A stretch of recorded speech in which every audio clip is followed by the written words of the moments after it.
All right, guys.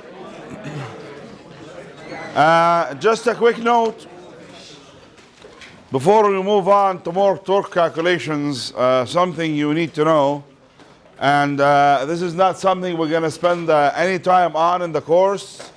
If there is enough demand for it, I might take it up in the help session on Wednesday, in the review session this week. But how do you take the cross product of two vectors given if they're given in Cartesian form? This is something you've seen in high school, or you're supposed to have seen in high school. The assignment you have on torques has that, or had that. So, you need to know these. There will likely be a question on the final, like we gave you a question on dot products on the midterm. You need to know these things. We won't be going over them in any detail unless you really want me to this coming review session on Wednesday, because there's supposed to be a review, something you've taken in high school. But how do you in general take the cross product of two vectors like that? Do you know how to do the matrix? Everybody know how to do the matrix thing? The other class didn't, which is not a good sign as far as this is concerned. I mean, on the final exam, it's not going to be 20% of the final exam mark. It'll be like, I don't know, maybe 4 or 5% that part. Just a small part, 3%, something like that. So how do you do it? What do you do with the matrix? Okay, guys, if you don't know how to do this, then go review your stuff from high school. Again, if you really want me to, I will not take up class time to do it. I will do it in the review session. I prefer not to get into this because it's really something you should know. If you don't know this at all, then what do? Google. Wikipedia will show you. Okay. Assuming that you have no clue how to do the matrix, I, J, K, A, B, C, C, or whatever, right? How would you do this then in general? You could go, and assuming you know nothing about the matrix that you're supposed to use, you go that cross that, plus that cross that, plus that cross that, and then again, that cross that, plus that cross that, plus that cross. You could do it that way. Little turtle slowpoke kind of way, which is fine, but it's surefire, it'll work. What is I cross I? 0. What is I cross I? Because what? I cross I is I sine of the angle between them, which is 0. Cross product rules hold for these things as well. What is I cross J? Use the right hand rule, okay? I go I, J, K. How does it work? I cross J is K. J cross K is what? I, and K cross I is J. So for example, I'll just give you a couple of tools. I cross J is K. K cross I is J, so on and so forth, okay? What is J cross I? Negative K. So you follow the right hand rule. You set up the axes on your hand, okay? If you don't know how to do this, please look it up. You should know this stuff going forward. Yes? You can do whatever you want. I'm not going to go into it, as I said. Just a note. Is that sort of the extent to which we'll be expected to be able to manipulate that? Like just define the cross product? Well, yeah, all I want is a cross product, if I give you that. Or I tell you, give you vector, angle, find out the components or whatever.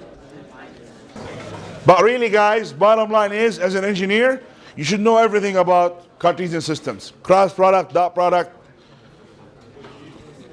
Okay.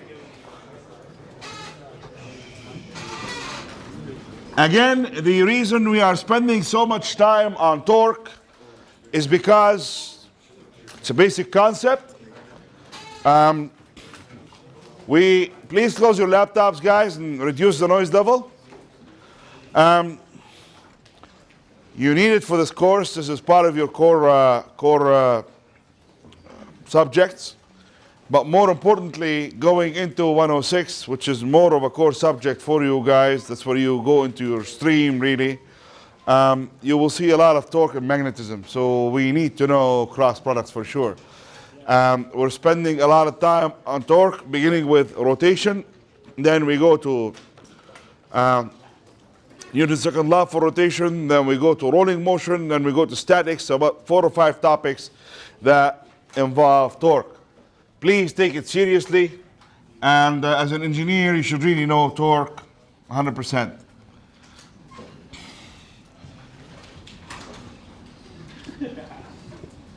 This is a beam element.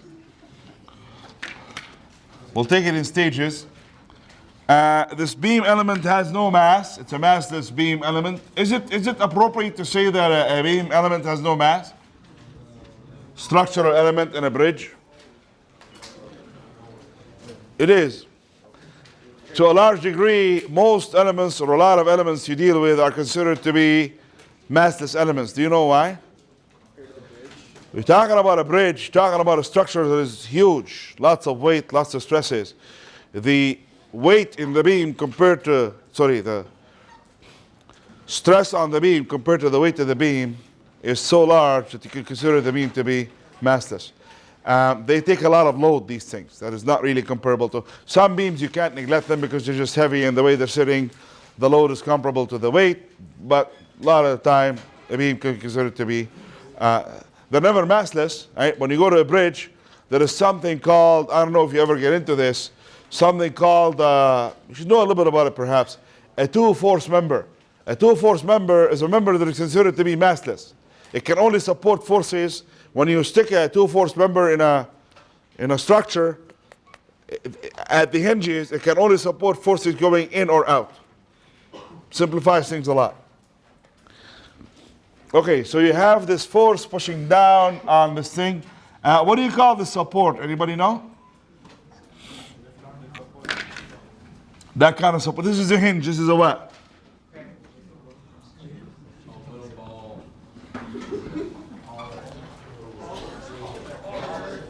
Roller. It's a roller. Let's put it at the edge here. Main property is that it's frictionless. Why do you have a roller in a structure? Why do you have buildings sitting on wheels sometimes? I mean, not only that, it's mostly what? Earthquakes. Beams, buildings move. There are buildings sitting on wheels in the States and Japan and stuff. The building is sitting on wheels. It goes back and forth like that. Why do you want it to do that? Because you want the give to go in the wheels and not in the building. Do you expect this beam to, we're talking about statics, but are things really static? In an earthquake, how much do you expect the steel beam to did we talk about this?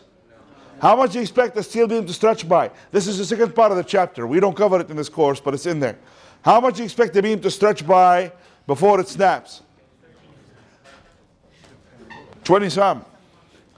The 886 steel standard down south, we have a similar one, begins with W. I forget what W301. Ours is a little bit better, I think.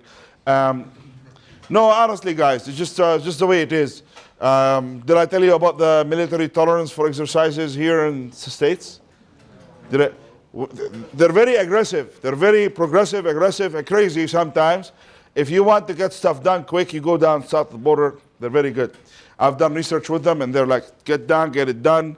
They're top notch. They know what they're doing.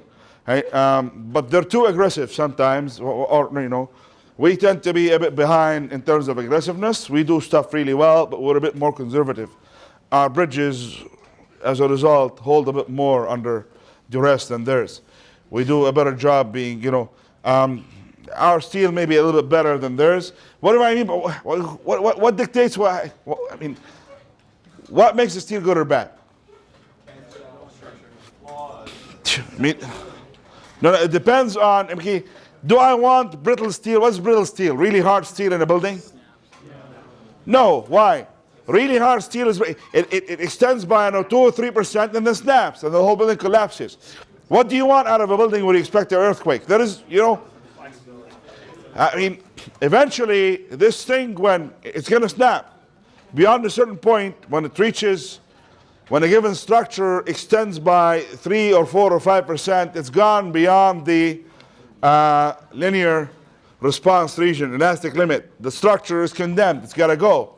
Okay, but in the meantime, when a beam in a given building stretches by 20% before it snaps, you're sitting in the building, you're hearing steel stretch. What sound does it make?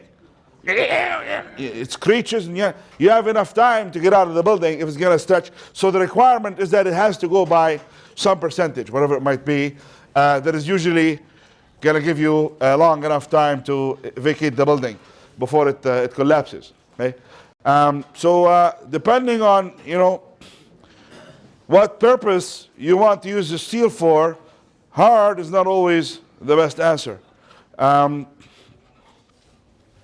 Yeah, anywho. So this beam is massless.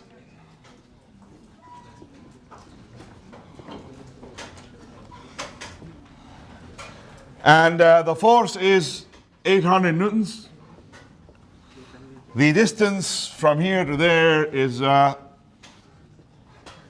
3 meters. And from here to there it is, let's say, what is that? 2 meters.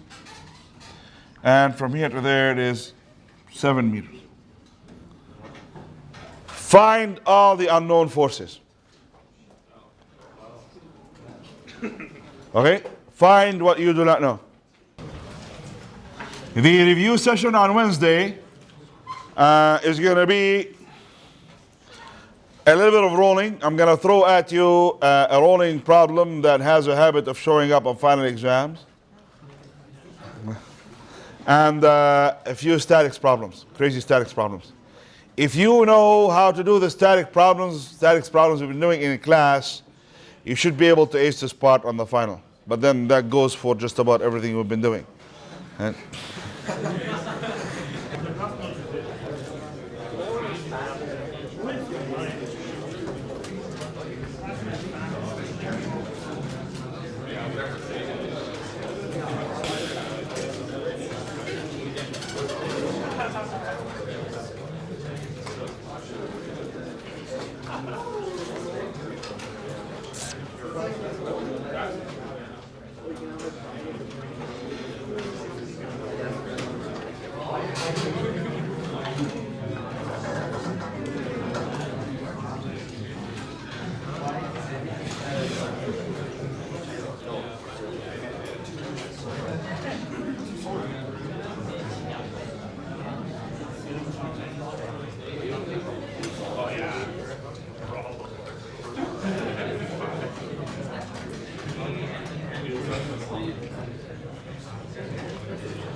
Okay, so let's begin with drawing free body diagrams over. Who's still copying this stuff? Don't worry about this, let's just focus here, please. I'd like you to now stop copying and take a few minutes, stop copying that stuff, focus on this, and do this problem. Find all the unknown forces. So take a couple of minutes, talk to each other if you have to, if you want to, and see how far you can take it. Okay, guys, this is an exercise in finding torques, really. Let's draw the forces acting on this object. We have, right off the bat, Ry and Rx. Why do we do this? Why don't we just put some force, arbitrary direction? You could do that, it's totally fine. Shush. Just for now, okay, Kevin? In general, it's a support force. Okay, we don't know which way it's going to point, so you can just say R that way, make it look ugly, and then we find the magnitude and angle. The reason we do things this way is because we learned how to do this from civil engineers. They have a specific lingo of how to do stuff, and they do it really well. We know that it's going to be forces and can be decomposable into, our conditions for equilibrium are going to be some torque equals 0, some Fx equals 0, some Fy equals, might as well draw the support forces as, Rx and Ry, instead of components of a force that's pointing in arbitrary direction. You could find what R is in the end by adding these, but we don't need to. We need to know how much it's going to push against the wall, okay, and what kind of support I have to have on the hinge vertically. This makes a lot of sense. You calculate everything else from that if you want, but that's basically what you need, Rx and Ry. We don't know which one they're going to point. It could be 0, so we assume directions, but they have to be there, okay, because that hinge supports Rx and Ry. Here it's a roller, it cannot support friction, or be a normal force only. Should be only a normal force there. Okay, now, guys, we go and we have 3 conditions of equilibrium. Where do we begin? Is some Fy a good starting point? No, why? Because some Fy will involve 1, 2, 3 forces, 2 of which are unknown, 2 unknowns in one equation. Not a good point to start. It's okay, you can write it down, but that would not be a good, is some Fx a good choice? Yeah, because some Fx equals 0 means what? If you have identified all the forces, nothing is missing, then Rx is 0.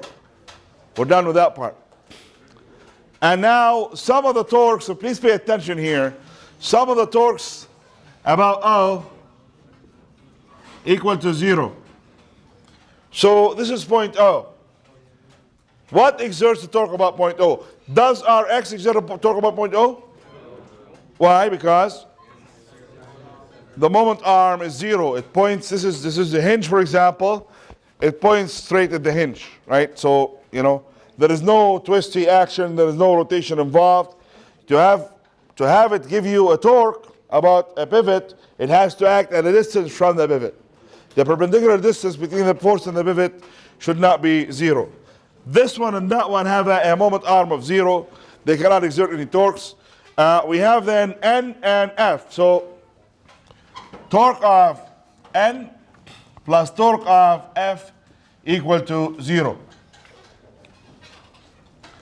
Now when it comes to torques, we said that we need to pick a direction that is positive based upon you know, whether, you know, that's up to you. Whether you pick this to be positive or the other one, that's up to you.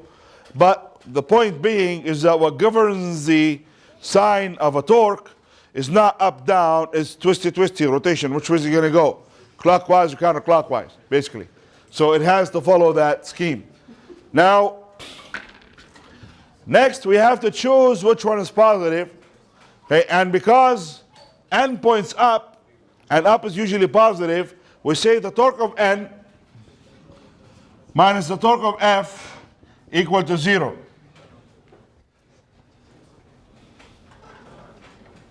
Because n points up and up is positive.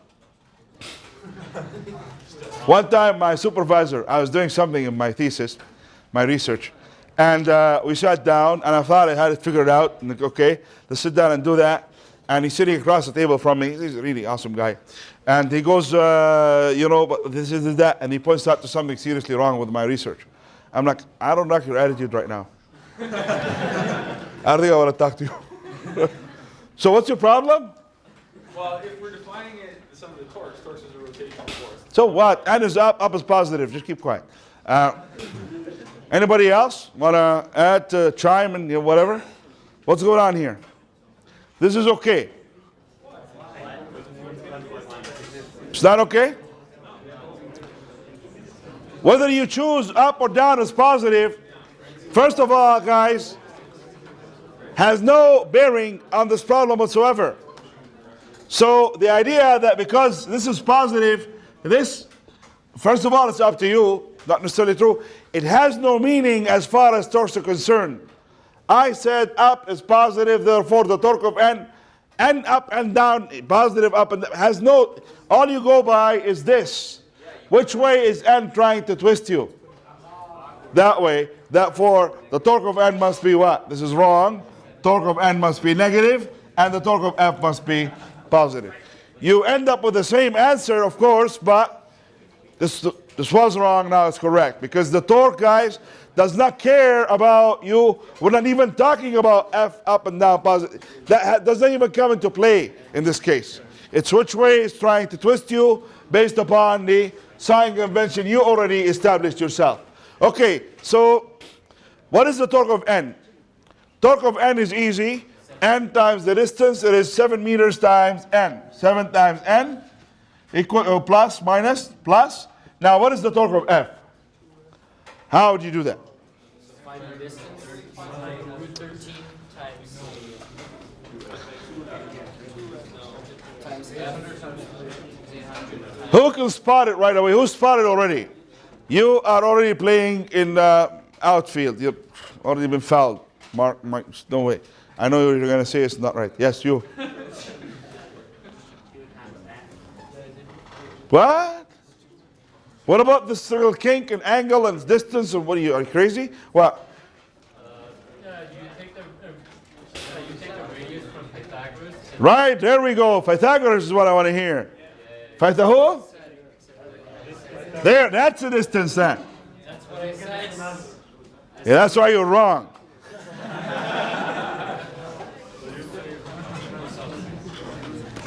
Guys, we have 3 definitions. Hold on, Mark. I'm not, you know, trying to abuse you. And I'm not trying to avoid abusing you either, but, you know. Anyway, so torque is what? R, F, sine theta. Or what? R, F, perpendicular. R, perpendicular, F. Or R, F, perpendicular. Okay? So, what? If we're taking our perpendicular, then are we allowed to just take the 2? To do what? Are we allowed to just take the 2 meters? Yes, we are. So basically, the reason, guys, the reason we take it so slow with torque these days is because after 4 years of teaching this course, we realized that you guys were not getting the concept of a cross product or, you know, torque. So we're taking it easy. That's why we've added to this course 2 parts. One is statics, the other one is rolling motion to increase our exposure to torque. You need it for the future. Okay, so the first definition. This is why you have this tool of 3 approaches to do torque. One is the full definition, RF sine theta. One is RF perpendicular, and one is R perpendicular. Which one do I use? Well, it depends on the problem. Okay, guys? in this problem, for example, what some of you wanted to do is go and calculate. Please pay attention, guys. All three are fine. Why do we pick one and not the other? Because of convenience. You're an engineer. If somebody's going to pay you money to come up with a product, they don't want you to take too long to do it. You need to get down. It's not only the money. Come on, forget the money. It's really part of, you need to get the stuff as quickly as possible for the marks too. Okay, so basically, guys, you could find the distance. Okay, that's one step. I got to find the distance. Do I have everything I need? I actually don't know. I think we do. We can find the distance. What do we have to find too? Distance times force times the sine and the angle between them. That's not going to be too nice. We still have to do some work to get there, right? So we have to do some legwork to get r and sine theta, okay? What about the other approach?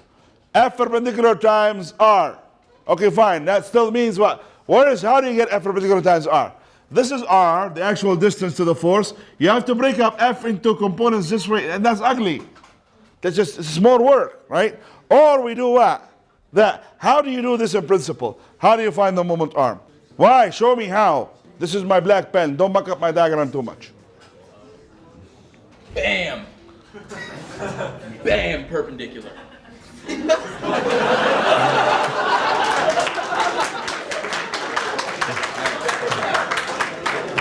Bam is right, but what I want to see is the process of how to find the perpendicular distance. What do we do? What do we do in general? Extend the line of action of the force till you find the perpendicular distance to and mark it with the 90 degrees. There we go. Okay, awesome. Thank you, buddy.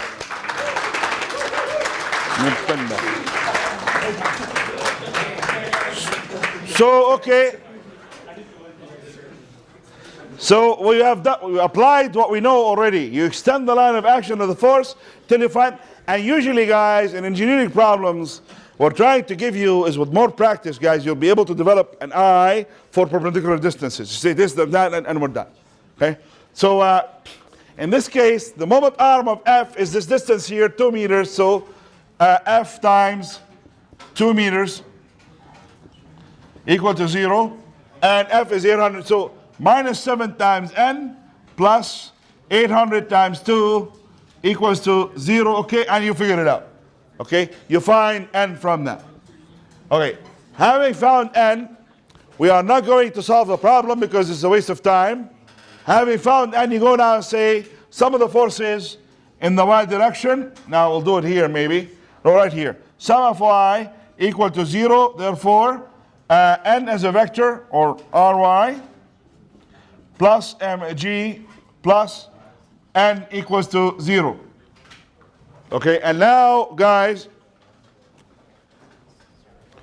we have to, there is no question here, we absolutely have to, listen carefully. We used n as negative here, right? So it has to be what there? Did we?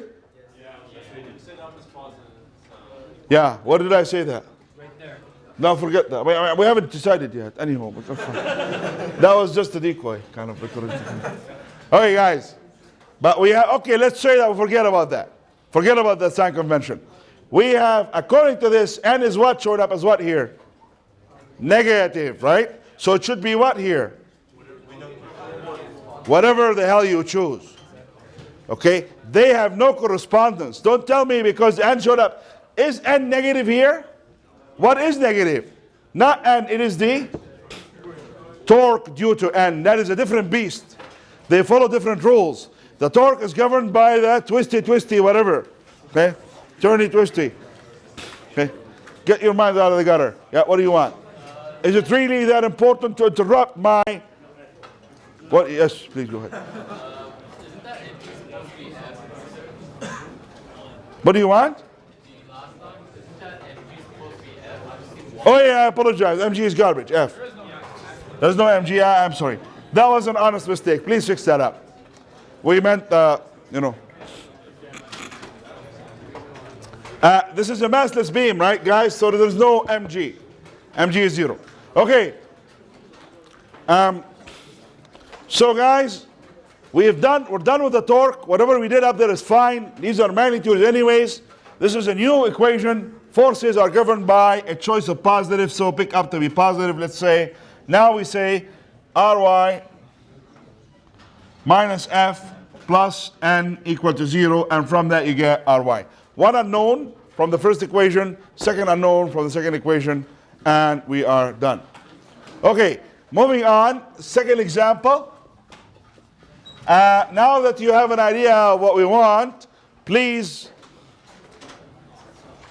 find all the unknown forces. This is a support here.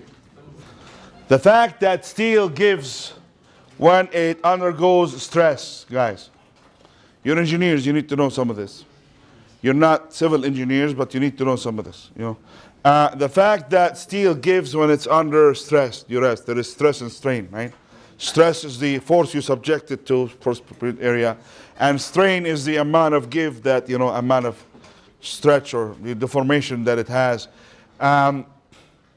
is key to saving buildings these days. Especially, there is research coming out of, I think, California on buildings in Japan. You go to China, Japan, you go to the Pacific Rim where there's lots of earthquakes, and you see now buildings braced. There's braces. You've seen them, right? You know, like it's a structure around the building. Looks like it's a cage, right? You put it around the building, beams this way, that way. What does that do? It sort of holds the building together. But added to that now is, it's in the chapter, the cover of the chapter. On that structure, you superimpose, you attach steel beams, high tension steel beams that keeps them structured together. And at the bottom of the structure, it's not sitting on firm ground. Elements of it are sitting on what we call fuses. Okay? What connects the structure to the ground is a piece, whatever high it might be, and in that piece there is leaves of steel.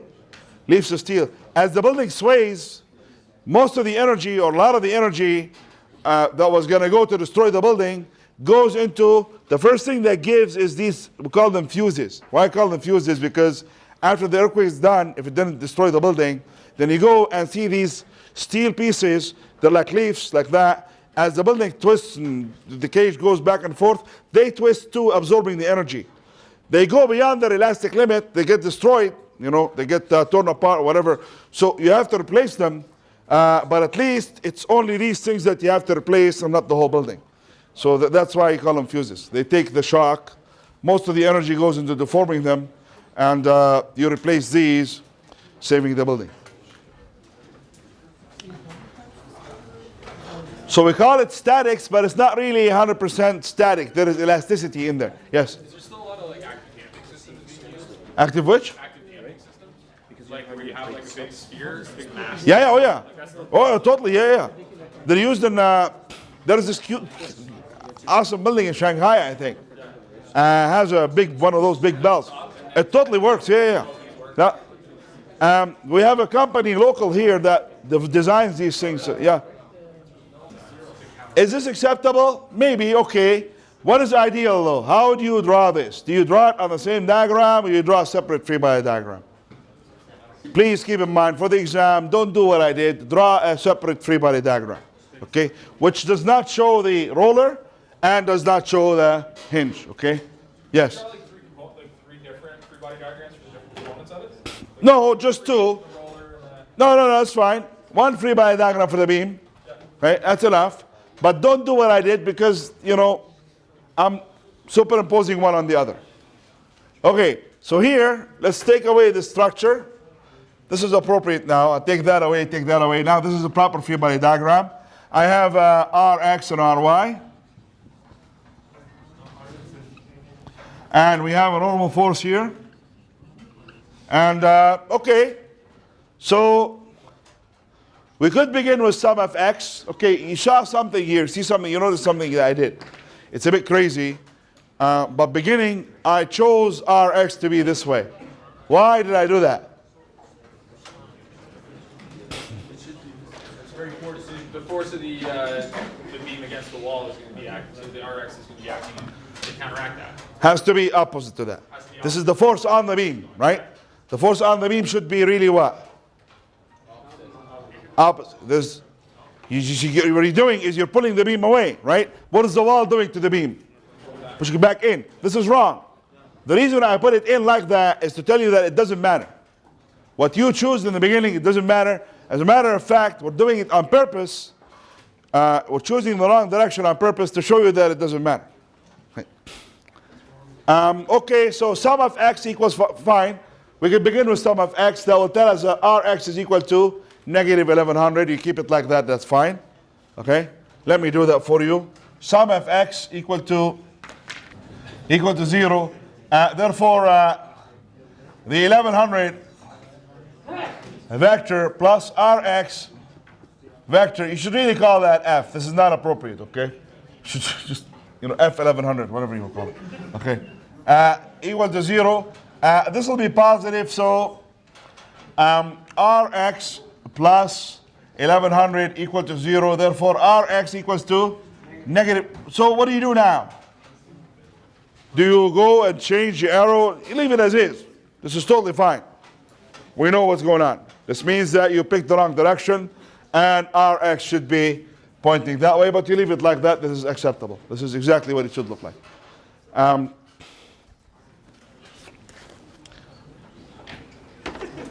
Okay, moving forward, sum of the forces in the y direction equal to 0.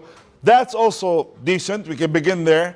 But the problem, once again, is that in the y direction we have 3 unknowns. We have the normal, we have, or 2 unknowns?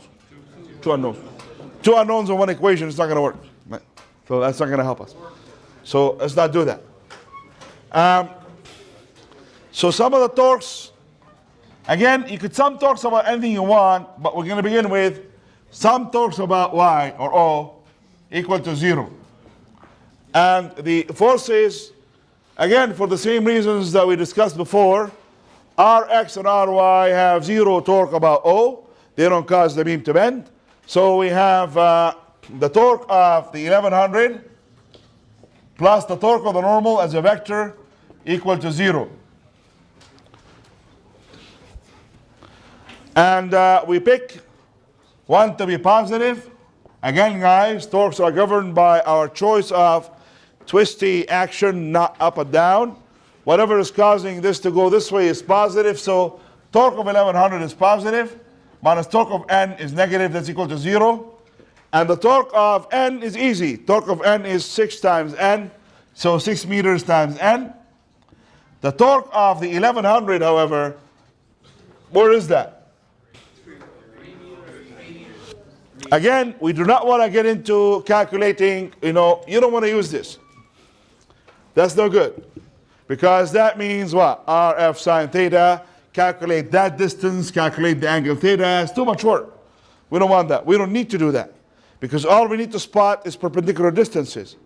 Where is the perpendicular distance or the moment arm for that force, 1100 Newton force? You extend it back like Kevin did, and that's the distance there. That's given as 3 meters. So 1100 times 3, and that's positive, equal to 0. So you get n. You get n, and then you move on to some of the forces, y equal to 0, and you say n plus ry equal to 0. What's this saying too, guys? Ry is down. What is it saying? We have a beam with 2 forces acting up on it, right? So this means that this force must be down. Okay, so we'll end up with a negative ry, but I'll leave that up to you. Okay?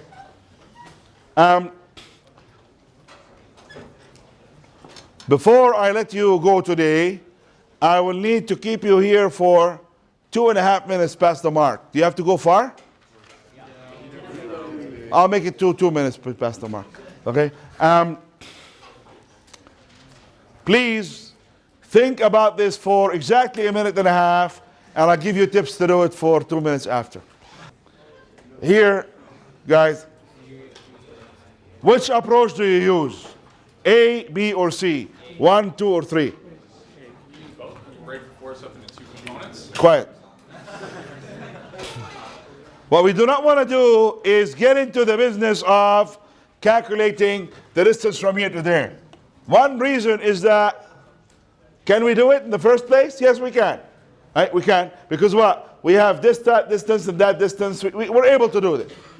That is given by square root of 1 squared plus 2.5. We could do it. That's the first. What else do you need? For that approach, guys, for r f sine theta, what do you need? R, f is given, 1700 newtons. R is easy, but the problem here is going to be what? Getting the theta. Not easy. It's doable, but we try to avoid that. So the next approach is r perpendicular times f. Okay, where is f? That's f. What is r perpendicular? It's giving me a headache thinking about that. Why? Because I have to extend f till I find r perpendicular. That's not nice. It's doable. So what do? F perpendicular times r. I mean, where is f? Where is r? Where is f perpendicular times? This is r. Do I break f into components perpendicular parallel? For a problem like that, guys, the best thing to do is to break up your force into Fx and Fy. Why? Because these two forces now replace the 1100 newtons. Please pay attention. Their moment arms are easy. The moment arm of Fx is where? The moment arm of Fx is this distance, 2.5. The moment arm of Fy is 1.5. So you say some talks about O, some talks about O equal to 0. Therefore, the torque of what now? You don't use 1700. You replace it with tau Fx plus tau Fy plus tau n equal to 0. And you pick this to be positive, let's say. And according to your choice, this is n. And this is Ry, and this is Rx, okay, fine. So according to your choice, these exert no torque. You chose this to be positive, therefore Fx is going to be negative torque, Fx plus torque Fy plus torque of n equal to 0. And the torque of Fx is simply, well, I mean, figure it out, Fx times 2.5 plus Fy times 1 plus n times equal to 0.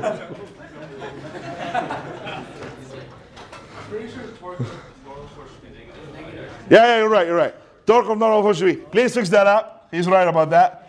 Torque of normal force is negative, so please fix that up. Okay. The F, whatever force is trying to twist us this way is positive. So Fy is doing that about the pivot here. Fx and n are both twisting it the other way. Should be negative.